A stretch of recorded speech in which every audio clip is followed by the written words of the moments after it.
సరస్వతీదేవి ఎలా పుట్టింది?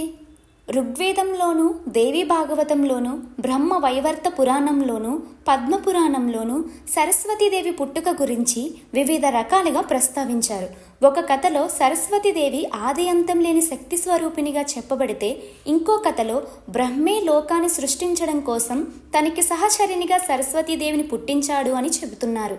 అయితే సృష్టి కార్యాన్ని నిర్వహించడానికి బ్రహ్మకు సరస్వతిని శ్రీమాతాదేవి ప్రసాదించింది అని దేవీ భాగవతం చెబుతుంది.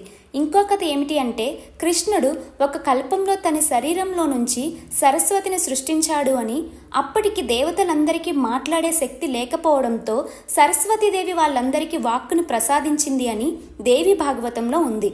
అప్పుడే కృష్ణుడు సరస్వతి కవచం రచించి సరస్వతి పూజ చేస్తాడు.